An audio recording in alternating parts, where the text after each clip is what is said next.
Mick Cronin and the Bruins have loaded their roster, and now it's time for them to load their schedule.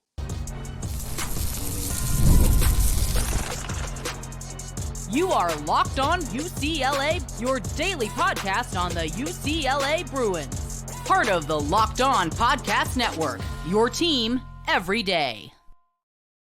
Welcome, everybody, to this edition of the Locked On UCLA podcast. I'm your host, Zach Anderson-Yoxsimer. Thanks for making this show your first listen each every day. It's free wherever you get your podcast, and it's available on YouTube. Like, comment, subscribe, review, download the episodes.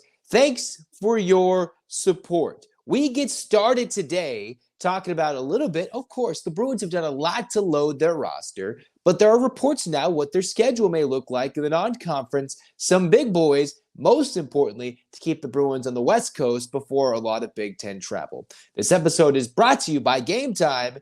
As you know, download the app, create an account, use the code LOCKEDONCollege for $20 off your first purchase. Terms apply. And what are the terms and conditions of this potential two heavyweight matchups in the non-conference? Well, John Rothstein already reported it, talking about how UCLA and Gonzaga, they will be playing a neutral site game in the Intuit Dome. That's the new home of the Clippers that will be opening in this upcoming season for the Los Angeles Clippers as they move away from the formerly Staples Center and Crypto.com Arena. So that means UCLA can be one of those prime-time early matchups where the Bruins can test out the waters of that arena. I know the Clippers will have started beforehand in the NBA and all that, but playing Gonzaga in LA in a neutral site game would be great for the sport, with Rothstein reporting. And the other thing is UCLA may return back home and, most importantly, or return back the favor and go to Seattle the next year to play the Bulldogs. And I think this is huge. One, we love watching UCLA Gonzaga. We've seen one heartbreak city come back for UCLA, and then we've seen a lot of crushing defeats at the hands of the Zags in recent years, whether it was Maui last season and a couple of tournament defeats in the previous couple of years with teams that could have made deep runs in the NCAA tournament. But right now, Mark Few, Mick Cronin, and UCLA and Gonzaga, they're finding themselves in the midst of brokering a deal of some sorts to play back-to-back years, neutral site games in bigger cities, away from Westwood, technically, right? If you go to LA, you're going to go to Inglewood, technically. You're going to go play in the Intuit Dome, new place, and then go to Seattle. And I'm not sure I've read where it might be, but maybe Climate Pledge Arena or whatever they call the Kraken's new arena. That could be a good spot, or they might play somewhere else in Seattle. So that'd be dope. Easy access in and out. More fans can attend, and should be an awesome atmosphere. And what UCLA wants to do, when they're playing Big Ten basketball, all that travel they're going to have to do, a lot of the basketball scheduling, probably football, most of the sports, they're going to find as many West Coast schools, whether they're mid-majors or for UCLA in basketball, they want to play some primetime teams in the West Coast. They're going to try and find that in close games to home, in proximity to UCLA, when they're going to go to, maybe they might go to Spokane down in the line, but go to Seattle in a couple years, potentially, as John Rothstein's reporting, or getting the Zags next season to come to Los Angeles and play, because they're not going to want to travel as much. Those New York, Atlanta trips, I would think, are going to be less and less for the Bruins. They'll probably have a Thanksgiving Day tournament of some sorts, but travel is going to be limited to probably one holiday tournament. Then marquee West Coast matchups. And if somebody from the East Coast is coming, they're probably going to play the Bruins in Vegas, right? Or something like that. Maybe a home and home. But think the Bruins have to go to the Marylands and the Rutgers, right, this year. They got to go travel to Purdue. And you wonder how they're going to stack those schedules for UCLA and SC, Oregon, Washington as follows. But for the Bruins, that's a big-time game to get in LA. They're going to bring Michigan State, Ohio State. They're going to have big-time games with the Big Ten, I think, on the upswing. They had the recent national runners-up, a couple of teams changing coaches coming in. This will be a very packed schedule, and getting Gonzaga on there is important. And as Bro reported, the Bruins are also trying to keep the Arizona rivalry alive. Maybe not necessarily a home and home, because that'll be a big atmosphere and a big game to swing. A neutral site, maybe that's Las Vegas. Maybe they do somewhere else, but Las Vegas is the prime site, although that will be swarmed by Arizona fans. Right now, it looks like you'll get two potential non-conference neutral site games against premier West Coast, western side of the United States teams. Former Pac-12 rival Arizona, rival in the tournament and in Maui and Gonzaga. And you get premier games that test this loaded roster to see, hey, are they good? And remember, Arizona, think about them. That's not as confirmed at the moment at this very juncture that without Umar Ballo, they've lost Boswell to the portal. They've lost Ballo to who went to Indiana. So it might not be the same Arizona team that won the Pac-12 that could have returned a lot of talent and gone to play. But instead, UCLA, that would be a welcome big name to play without having to travel far. What, a simple hour flight for one, have another school fly to you? That's two easy big name games that will draw a lot of fans, get a lot of bragging rights, a lot of TV revenue and eyes early on in the season if you schedule those correctly, unlike the Pac-12 network days. And then you're going to get a lot of respect if you win those games, with Gonzaga continuing to dominate the WCC until they maybe get to the Big 12 in years to follow. Who knows? And with Arizona going to that gauntlet of the Big 12, those are perfect games for both schools. And early tests without having to travel to Hawaii or go to New York and Atlanta and somewhere else all in the non-conference to boost the eyeballs from across the country. No, they can come to SoCal, or we can go meet up in Vegas and play that game and get enough eyeballs. Because UCLA, with their 8 newcomers, they want early tests. And even if they fail those early tests whenever they may be placed on the schedule, UCLA needs to be battle tested to go prepare for Big Ten life and find ways to win this season. I'm excited. Way too early rankings. We talked about it. Top 20, top 15 team. I think UCLA looks closer to a top 10 team with what they've brought in, what they're returning with their 14 team members and 13 scholarship players technically, and a preferred walk-on and Robert Ory's son. So technically 15 guys that are going to be rushing hard for spots for years to come from now to the following couple of years. This is a fun time in UCLA basketball. So drive up the scheduling. I know I love when they play the local schools, whether it's the Long Beaches or the other Big West schools of sorts. But, you do need to get your premier local big rivalries like Gonzaga. Easy, right? Arizona, easy right there. Maybe in a year or two, they might mix in an Arizona State of sorts, a Wazoo or St. Mary's. Those could all be unique matchups. But right now, first year in the Big Ten, go get the big moneymaker, limited travel between those two schools. And the Big Ten schedule, you got big teams coming to UCLA, big games on the road. This is not going to be an easy schedule. This is not going to be a team that goes unbeaten. It could be a 5-7. A really great year for Mick Cronin with this roster still might have 6 to 7, 8, 9 losses. And they could still be very good with all those losses. But they'll be battle tested, hopefully heading into the tournament next year with some premier wins instead of very narrow losses against borderline or tournament teams that the Bruins faced from November on into early March, when UCLA had numerous opportunities to beat teams that are clawing for a tournament berth. Different this year, when I think it all makes sense, between Gonzaga, neutral site contest, possibly Arizona. I think the Gonzaga is more confirmable at the moment it's more of a confirmation status with the likes of Rothstein, Bro Report as well. And then you've got Arizona, which just makes a lot of sense.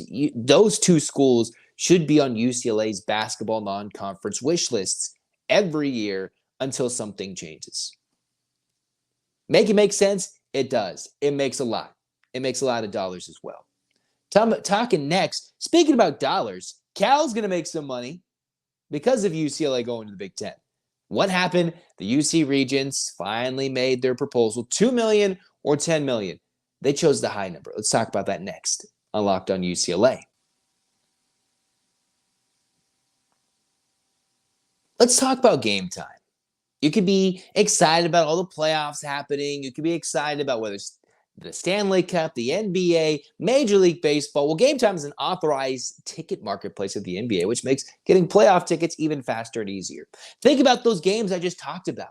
Gonzaga, Arizona. Game Time will have those too if and when they get put on the schedule. So you're going to want to go and create an account and use our code I'll tell you in a second. Because first off, it has a customize your spots when it comes to app features in the Game Time app. You can also check out last-minute tickets You can find ways to get flash deals and zone deals, where it's also easy to find and buy Major League tickets and every event of your kind, of your favorite things to attend in your area. Because most importantly, you can save up to 60% off buying last minute for sporting events and more. Seat views, panoramic views from your seat before you buy. You're not going to get stuck behind a pole or some ugly spot, whether you're looking at a new arena that's being built or an older one. You want to make sure you know where you're sitting. So take the guesswork out of buying NBA tickets and more with GameTime. Download the app, create an account, use the code LOCKEDONCollege for $20 off your first purchase. Terms apply. Create an account, use the code LOCKEDONCollege, LOCKEDONCOLLEGE,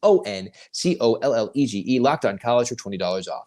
Download GameTime today. Last minute tickets, lowest price guaranteed. Cruising on here in Locked On UCLA, Zach with you guys. Let's talk about the Cal tax. Some have dubbed it the Calimony, whatever it may be. This has been a saga that's been ongoing since 2022. Nearly 2 years has come and gone since the Bruins announced that they were going to go to the Big Ten with USC. And then everything really fell apart after that. It all started with Texas and then Oklahoma going to the SEC. UCLA and SC all of a sudden stunned the world by going to the Big Ten. And everything is flip-flopped, gone back and forth ever since then. The Pac-12 is dead. And because the Pac-12 is dead, the UC regions have thought UCLA played a big part in this to hurting Cal Berkeley specifically. And while we've talked about this on the podcast before, it was the UC president, Michael Drake, that has come out with his official recommendation. Now, it has not been voted on, but it will be probably pretty soon official that UCLA is going to have to pay upward close to $10 million. It was a range of $2 to $10 million based off of the financial hardships Cal is going to face with UCLA leaving and basically breaking up the Pac-12. And the more money UCLA is getting because of the Big Ten deal, while Cal has to travel further, potentially, more consistently in ACC country, and then get a lesser media rights deal with Stanford in the ACC, the Bruins, on the recommendation of the UC president, Michael Drake, are going to have to pay $10 million on an annual basis. That was, I believe, reported by John Wilner and sorts, talk about, hey, the Bruins are going to have to pay money. It sucks, whatever it may be, but now the Bruins are going to lose, depending on the next few years, to the end of 2030, $10 million. So to the end of the current Big Ten media rights deal, which they just renegotiated, the Bruins are going to lose $10 million. Whatever you want to slice it, the Bruins are getting much bigger cut than what Oregon and Washington are getting at the bottom line because they snuck in after the deal was already done, set, negotiated, whatever it may be. The Bruins, now they're going to have to pay this. This is what the athletic department is looking for. I'm looking at what Bro Report's saying. There's different numbers you can see. $60 million potentially for the Big Ten deal. $60 million a year.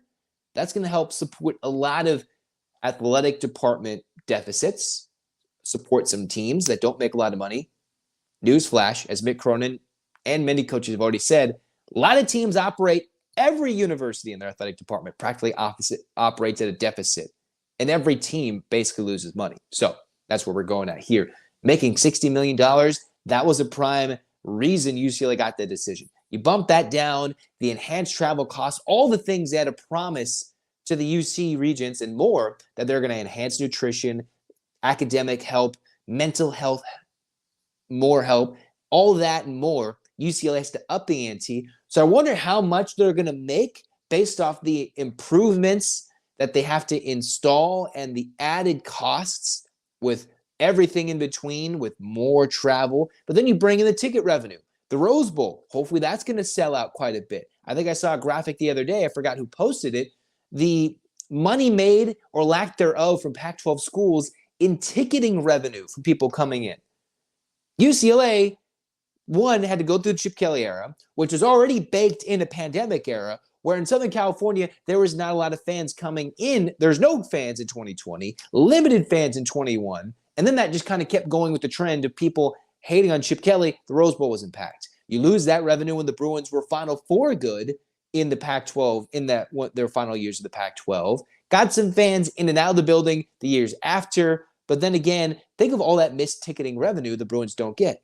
You might get that with the Big Ten. So you hopefully offset that $10 million you have to give off Cal by selling out the Rose Bowl all 6-7 times, depending on the year. You find ways to get more sponsorships, the NIL collectives. What did UCLA basketball do? They went out and fully funded a practical scholarship with name, image, and likeness. That's a way the Bruins can find here in Los Angeles so many places, so many people, endorsement deals to help fund these athletes, programs, and more to enhance the facilities, relationships with high school students, with the transfer portal opportunities. You might go after players. So the Bruins are building with what this is, but they're going to have to pay a little bit after a year and a half of what could be termed as deliberation. Probably thought, we're going to make them pay this anyway. I was wondering it might be $2 million. Closer to that number, it ends up being a recommended $10 million that the Bruins had to pay for the Cal tax. It's not official. It's a recommendation. But let me tell you about the recommendation from the dude in charge, the people voting. I think they're going to go for it. I hope not. It's not official yet. That is where we're going with this media rights deal, because the Bruins have to get money pulled out simply because they got to help out another school. Doesn't really make a lot of sense. Not really sure I've ever heard of anything, because it's not like the Bruins went out and stabbed Cal in the back. I mean, all the Pac-12 schools probably feel that way a little bit, but it's not like they really stabbed him in the back and said, screw you. That's kind of what the UC Regents are doing to UCLA. You left us, kind of. You left Cal and everybody else in the dust. Even though they came out with that report and it was only Cal, the only school in the UC system, if you remember all those reports they made a couple of summers ago, that was going to have the biggest hit to UCLA, despite Cal already operating with more athletes, but yet a much smaller budget beyond UCLA leaving the Pac-12. It is what it is. All right. You can rate my feelings about this, but we're going to rate the UCLA football schedule because the transfer portal window is closed, spring ball is closed, and now there's an updated rankings list as to what UCLA football schedule looks like. Next on Locked On UCLA.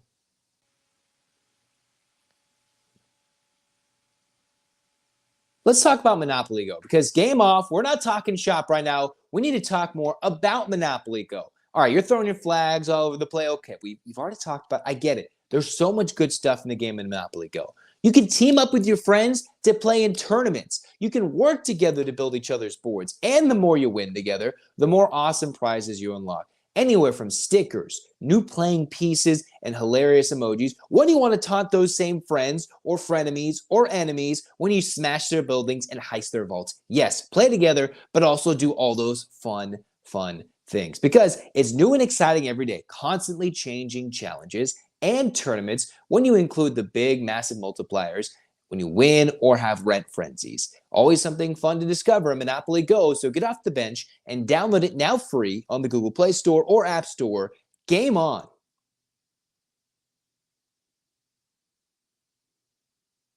All right, cruising on here in Locked On UCLA. Final segment of the pod today. We've talked, all right, men's basketball loaded when it comes to the schedule. When it comes to the Cal tax, they have to pay it.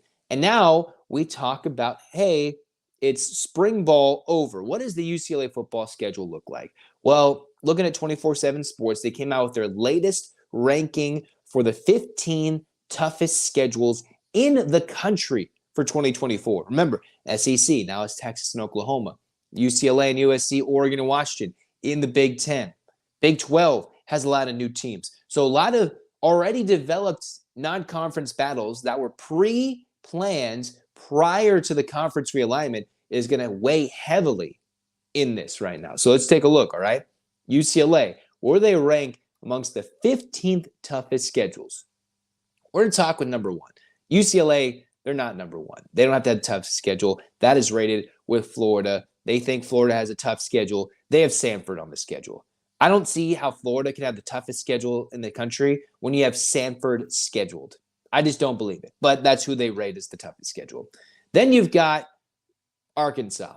They play Arkansas Pine Bluff. How is that even worthy? You have those teams on the schedule. You shouldn't be near the top 10 teams in terms of toughest schedule. That just should not be there. Ridiculous. Those are your top two teams. Florida has to play Samford, and that they have the toughest schedule in the country. SEC, yada, yada, yada, whatever. And then you got number 2, Arkansas. All right, Arkansas, Pine Bluff. Okay, they go play other. Okay.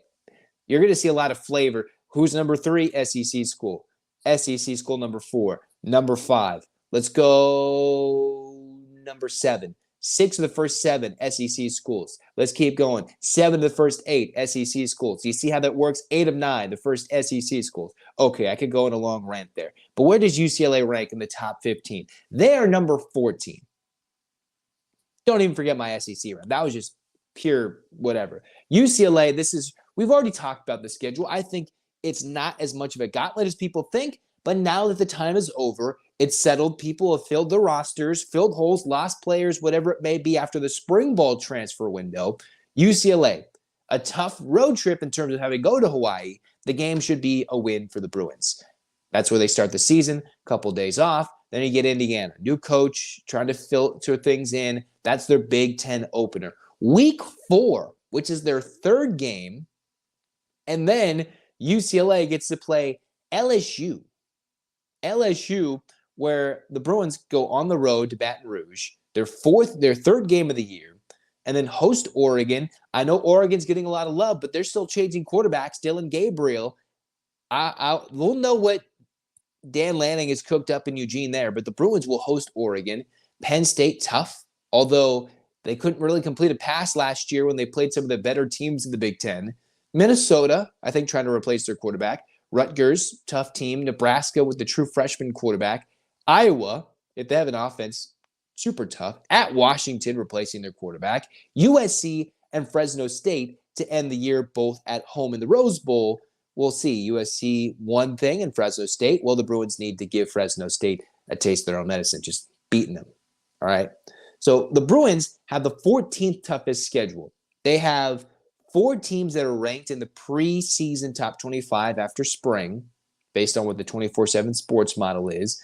And remember, a lot of this is based on one, you've got a first-year head coach with no head coaching experience. DeShaun Foster was recently on the Rich Eisen show about, hey, this is my destination. This is a dream job opportunity for someone who had taken the Raiders running backs coach job to come back and become the head coach. Get that solid, tough-minded offensive coordinator like he did with Eric Bieniemy. So he's trying to instill principles. He says them all the time. They're just not in the top of my head at the moment. But X's and O's will be crucial for the Bruins to out-scheme these teams. Is the defense talented enough with a Kaika Malloy trying to continue what the Bruins did last year without an uber-talented defensive line and an improved secondary and a solid coach in your linebacking room with Ken Norton Jr. before he left UCLA. So you have a lot of experience, good recruiters, a young stalwart in the defensive coordinator room. Now how's the defense going to reply to that? Because the Bruins, while avoiding Michigan and Ohio State this year, and I think the first 2 years after they've changed all the Big Ten schedules around, I still think it's not as daunting as it looks. Those road trips, far, super scary. You see LSU, you see Penn State. You're already going to have a lot of miles in a charter when it comes to flying to Hawaii and back. And then you go to LSU and back. Then you go to Penn State. Rutgers, right? You literally go to the 2 farthest places you can probably go. Not actually, but pretty much as far as you can go when it comes to Hawaii and Rutgers. That is the biggest thing. Maybe the toughest is in terms of miles for travel for UCLA this year, which we've talked about. Maybe shouldn't be as big of a deal in football as it will be in basketball and other sports, but the Bruins have themselves a tougher schedule. The LSU game, Brian Kelly and company, they don't have Jaden Daniels, a Heisman winner, but it's still looked upon as a tough game. And I do think the Bruins, once they can survive the LSU, Oregon, Penn State gauntlet, 2 of those 3 on the road, we'll see the Bruins potentially go on a run in the middle part to the back half of the schedule. This team will be really good if they get through the Penn State, LSU, Oregon part of the schedule with 1 loss. That is a really, really, really great team. Do with 2 losses through that part of the schedule, I think that's a solid start for DeShaun Foster. If they lose all 3, all right, but I think the Bruins can go on a run in the middle of the back half of the schedule. But we'll learn a lot with a lot of road trips early on for UCLA. 3 of their first 5 games are extremely tough. trips to do, 2 of them being very losable games. But I do think the Bruins can go on a run at the end with a brutal schedule here in Big Ten play and see if it's as much as everybody has chalked it up to be. And that's why you stick with Locked On UCLA. Download, subscribe, and support. Comment your thoughts about, do you believe the schedule's tough? Basketball, if they add Arizona and Gonzaga. And what do we think about the Cal tax? Drop it below in the comments. Thanks for your support. We're going to wrap things up. Get your hands up, Bruins fans. 8 clap time, baby. And 1, 2, 3, 4, 5, 6, 7, 8. UCLA. UCLA. Fight, fight, fight. This has been Locked On UCLA. Zach signing off.